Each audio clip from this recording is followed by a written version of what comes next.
여러분은 학창 시절 가운데 수업 시간에 혹시 졸아 보신 적 있으십니까? 대답이 없으신 거 보면 다들 모범생이셨나 봅니다. 혹시 또 운전을 하시거나 또 장시간 동안 이렇게 다니실 때 또 깜빡 졸아 보신 경험 있으십니까? 졸지 않으려고 애를 씁니다. 허벅지를 꼬집기도 하고 손가락 주물기 하고 눈에 힘을 주어 부릅뜨기도 하고 별의별 짓을 다 하며 갖은 노력을 기울여도 내려오는 눈꺼풀을 막을 수가 없는 경우가 많이 있습니다. 졸음에는 장사가 없습니다. 예배 시간에도 주무시는 분들이 계십니다. 전에 내려오는 이야기 중에 어느 교회 목사님이 설교 시간에 주무시는 그 성도를 보고 그 옆에 앉아있는 집사님에게 집사님, 저 성도 좀 깨워주세요 라고 했다라고 합니다. 그러니까 그 집사님이 속으로 아니 자기가 재워놓고 왜 나더러 깨우라는 거야 라고 했답니다. 저는 설교 시간에 주무셔도 안 깨울 테니까 걱정하지 마시기 바랍니다. 오늘 본문에는 설교 시간에 졸다가 죽음을 맞이하게 되었던 인물이 나옵니다. 바로 유두고입니다. 사실 설교자들이 가장 위로를 얻는 본문이 바로 이 본문입니다. 위대한 사도였던 바울이 설교하는데도 잠을 자는 사람들도 있었다라는 그 사실에 마음에 큰 위로를 얻는 본문이기도 합니다. 오늘 본문의 배경을 좀 살펴보면 사도 바울은 3차지의 전도 여행을 마무리하면서 그동안 자신이 세워왔던 마게도냐와 헬라 지역의 교회들을 돌아본 후에 이제 예루살렘으로 돌아가려고 했습니다. 그러한 과정 가운데 바울은 드로아라는 도시에서 일주일을 머물게 되었습니다. 7절 말씀 보니까 그 주간의 첫날에 우리가 떡을 떼려 하여 모였더니 바울이 이튿날 떠나고자 하여 그들에게 강론할세 말을 밤중까지 계속하매 라고 되어 있습니다. 자, 오늘 본문의 그 주간의 첫날이라는 것은 안식 후 첫째 날, 즉 오늘의 일요일, 주일을 의미합니다.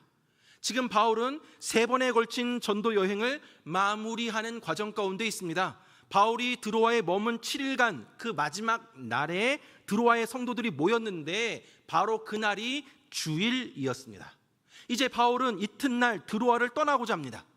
여기서 드로아 성도들이 떡을 떼려 하여 모였다라고 하는 것은 우리가 지난주에 사도행전 2장에서 살펴보았던 것처럼 예수님의 몸과 피를 기념하는 애찬과 성찬을 겸한 예배를 드렸다라는 것입니다. 이미 이때로부터 그리스도인들의 예배는 주님께서 부활하신 일요일, 주일에 드려지고 있었다라는 것을 확실하게 보여주고 있습니다. 바울은 자신으로부터 복음을 듣고 예수님을 영접한 형제 자매들과 함께 주일 예배를 드렸습니다. 그런데 이때 주일 예배는 낮에 드린 것이 아니라 밤에 저녁 때 드렸습니다.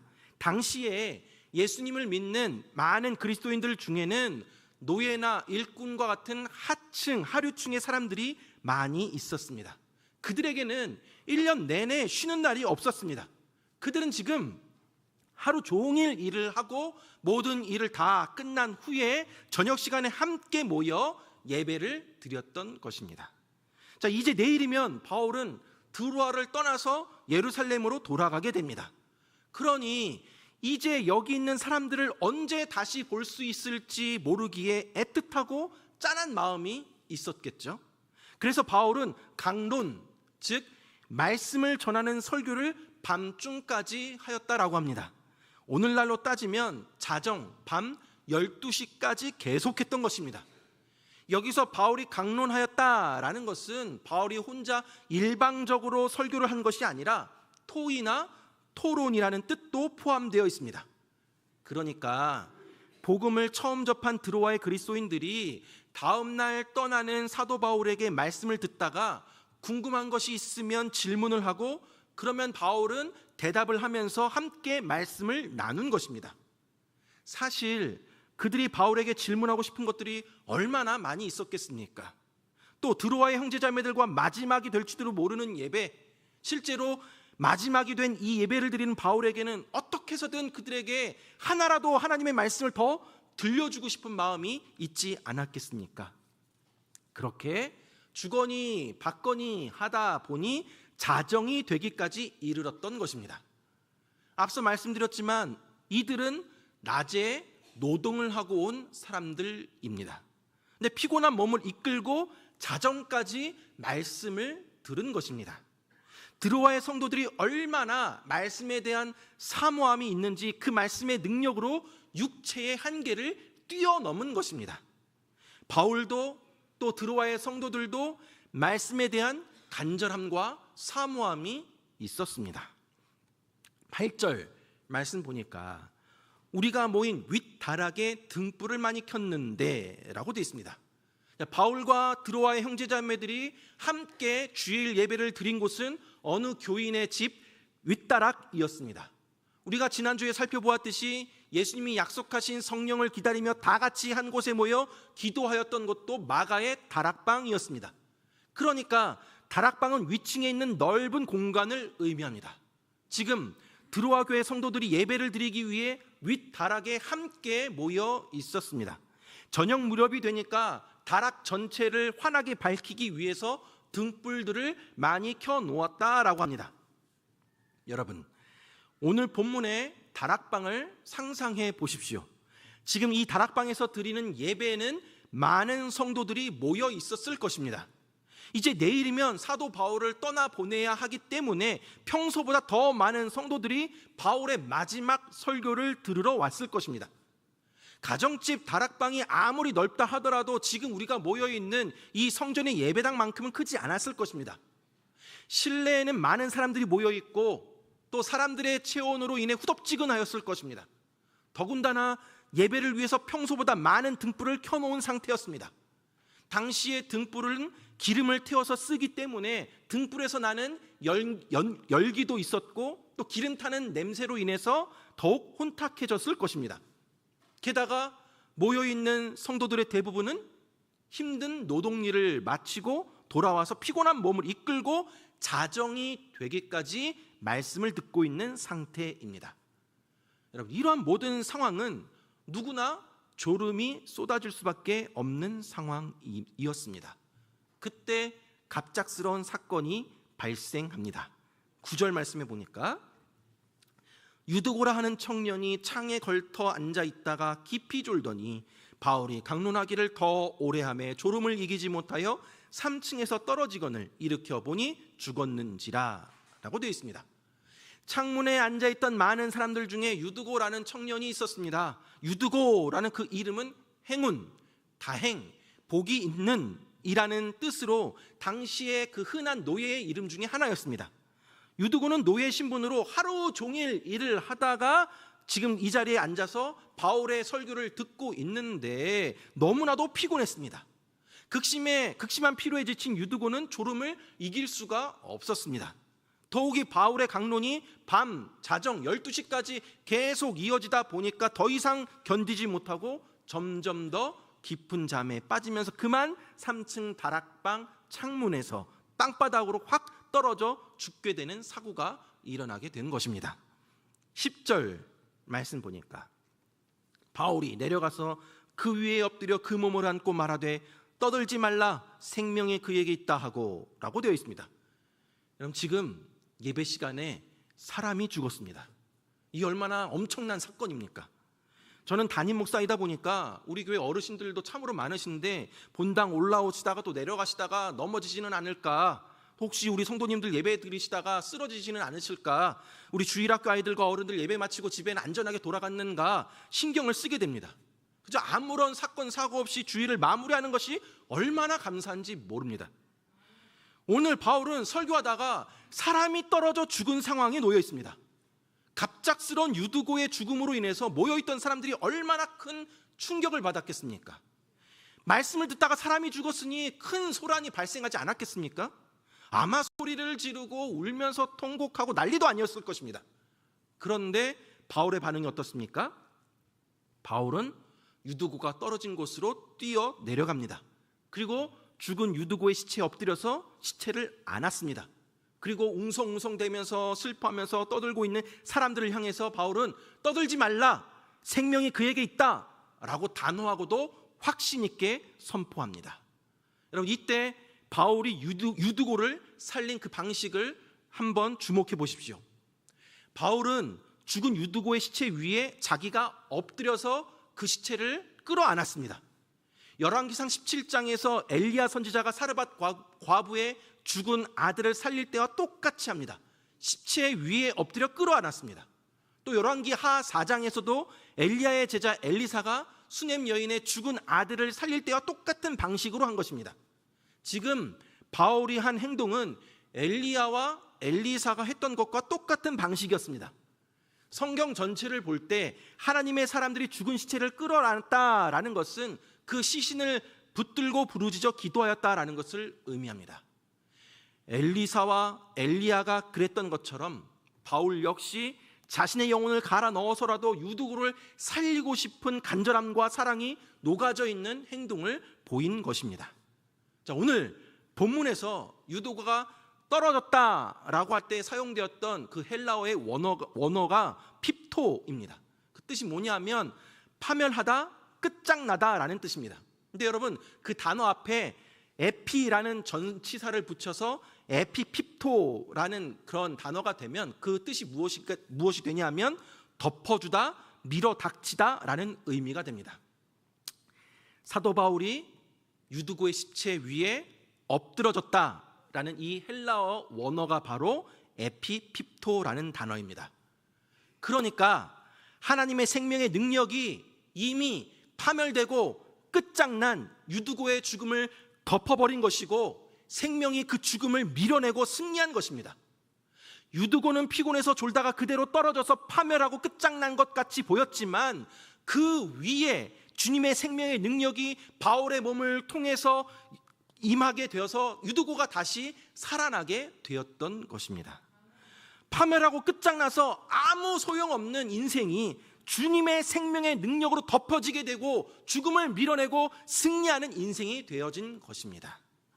11절 말씀 보니까 올라가 떡을 떼어 먹고 오랫동안 곧 날이 새기까지 이야기하고 떠나니라 라고 되어 있습니다.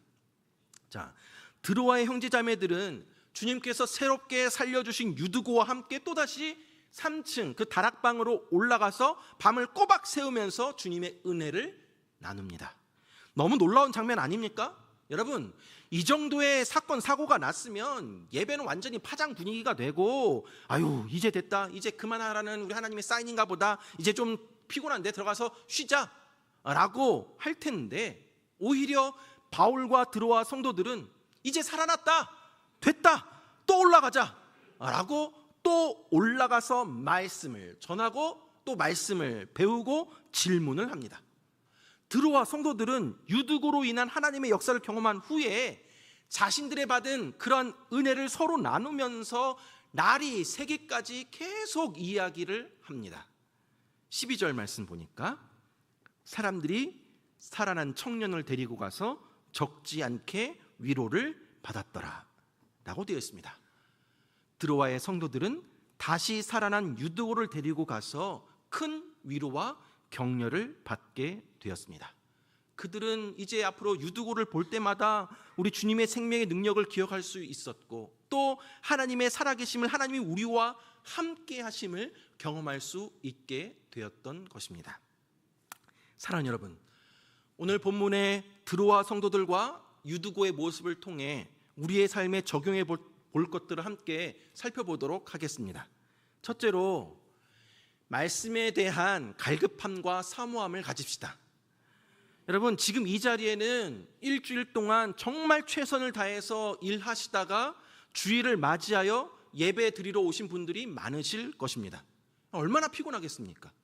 피곤한 몸을 이끌고 하나님 앞에 예배 드리고 말씀 들으러 오신 모든 분들을 진정으로 마음을 담아 축복합니다. 정말 잘 오셨습니다. 앞에서 이렇게 설교를 하다 보면 가끔씩 졸고 계시는 분들을 보게 됩니다. 설마 나는 아니겠지 하지만 다 알고 있습니다. 말을 안 할 뿐이지. 그런데 그런 분들을 보면 얼마나 피곤하면 주무실까 마음이 짠해집니다. 그래도 예배 빠지지 아니하고 교회 와서 주무시는 게 얼마나 감사합니까? 진짜 진심으로 감사를 드립니다. 여러분, 근데 혹시 어제 별로 피곤한 일도 없는데, 잠도 푹 잘 잤는데, 좋은 컨디션인데 예배 시간에, 특별히 설교 시간에 설교를 듣는데 주무신다면 영적으로 자기 자신을 돌아봐야 합니다. 혹시 내가 지금 영적으로 잠을 자고 있는 것은 아닌가? 내가 지금 영적으로 죽어 있는 상태는 아닌가? 스스로를 돌아보셔야 합니다. 사랑하는 여러분, 오늘 본문에 들어와 성도들은 말씀에 대한 간절함과 사모함이 있었습니다. 당시 들어와 성도들의 대다수는 노예 계층이었습니다. 하루 종일 일하고 피곤한 몸을 이끌고 예배 자리에 나왔습니다. 그리고 밤중까지 말씀이 선포되는 그 자리에 함께 했습니다. 언제 다시 보게 될지 모를 바울이기 때문에 그를 통해서 하나의 말씀이라도 더 듣고 더 가르침 받고 더 깨달을 수 있기를 원하였습니다. 말씀에 대한 간절함과 갈급함이 육신의 한계를 뛰어넘게 되었던 것입니다. 우리 영주 동북교회 성도들도 말씀에 대한 간절함과 사모함으로 육체의 한계를 뛰어넘게 되길 간절히 바랍니다. 내가 지금 피곤한 몸으로 이 자리에 왔지만 내가 설교 시간에 졸지 않겠다. 말씀에 대한 간절함과 사모함을 회복하여서 말씀이 선포될 때마다 아멘, 아멘으로 받아들이겠다. 다짐하고 이 자리에 오시기 바랍니다. 바울이 잠자던 유두고, 죽었던 유두고를 다시 살려냈듯이 주일에 예배 때마다 또 하나님의 말씀을 들을 때마다 내 잠자던 영혼, 내 죽어있던 영혼들이 다시 살아나고 회복되어지길 간절히 바랍니다.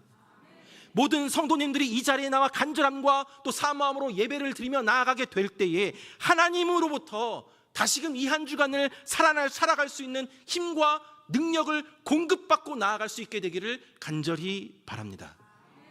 말씀을 사모하는 사람들이 모여있을 때 그것이 바로 참된 교회가 되는 것입니다. 우리 영주동북교회도 말씀에 대한 간절함과 사모함이 있는 그러한 교회가 되기를 간절히 바랍니다. 두 번째로, 내가 바로 유두고임을 우리는 잊지 말아야 합니다. 여러분, 우리도 역시 유두고와 같은 존재들입니다. 앞서 말씀드렸지만 유두고라는 그 이름의 뜻은 행운, 다행, 복 받은 이라는 의미입니다. 오늘 본문에서 유두고는 말씀을 듣는 중에 졸다가 떨어져 죽었지만 다시 살아났습니다. 우리 역시 여러분, 허물과 죄로 완전히 죽었던 자들입니다. 그러나 완전히 죽었던 우리들이 예수님의 그 십자가의 보혈의 은혜로 말미암아 구원을 받아 이 자리에 있는 것입니다. 이 얼마나 다행입니까? 이 얼마나 큰 축복을 받은 것입니까? 바울이 죽었던 유두고의 몸에 엎드려서 간절함과 사랑으로 기도하여 살려냈듯이 예수님께서 저와 여러분의 죄 위에 엎드리셔서 날 위해 기도하여 주시고 끌어안아 주시고 죽음에서 생명으로 옮기시며 나를, 저와 여러분들을 살려주셨으니 이 얼마나 천만 다행인 것입니까? 우리가 여러분 복을 받은 사람들입니다. 사랑하는 여러분, 우리가 구원받은 것에 있어서 우리가 한 것이 아무것도 없습니다. 예수 십자가의 공로와 은혜로 말미암아 우리는 구원을 선물로 받은 것입니다.